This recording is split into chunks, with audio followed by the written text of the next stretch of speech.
Operation సింధూర్ను చూసి ప్రపంచం మొత్తం ఆశ్చర్యపోయిందని అన్నారు ఏపీ సీఎం చంద్రబాబు. తమ జోలికి ఎవరైనా వస్తే చూస్తూ ఊరుకోబోమని ఆపరేషన్ సింధూర్తో నిరూపించామని తెలిపారు. భారత్పై అమెరికా విధించిన సుంకాలతో పాటు ఇండియా డెడ్ ఎకానమీ అన్న డొనాల్డ్ ట్రంప్ వ్యాఖ్యలపై సీఎం చంద్రబాబు సెటైర్లు వేశారు.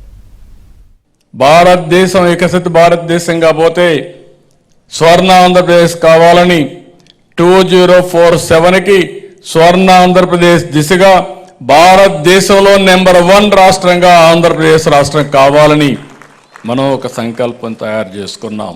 2047కి ప్రపంచంలో నెంబర్ 1 ఆర్థిక వ్యవస్థ ఏది అంటే దానికి చిరునామాగా భారతదేశం ఉండాలి.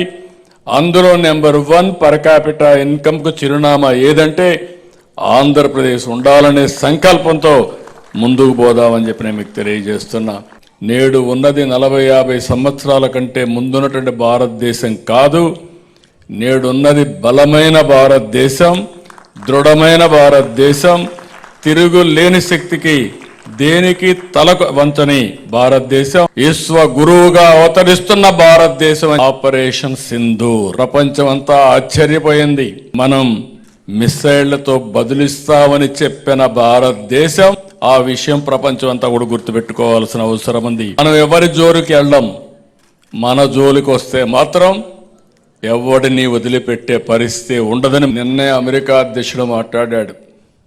మంది డెడ్ ఎకానమీ అని కాదు, ప్రపంచంలోనే వేగంగా దూసుకుపోతున్న ఏకైక ఆర్థిక వ్యవస్థ భారతదేశం. ఎవరు దీని పోటీ పడలేరు.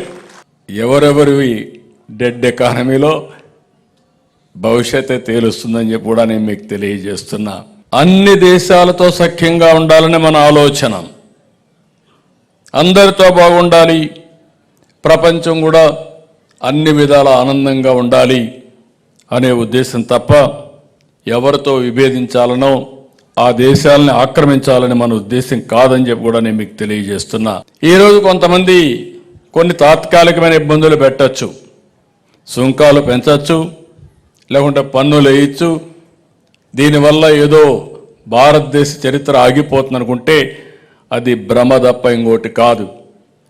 ఈరోజు కొంతమంది అంటున్నారు మన వాళ్ళకు ఉద్యోగాలు ఇవ్వద్దని.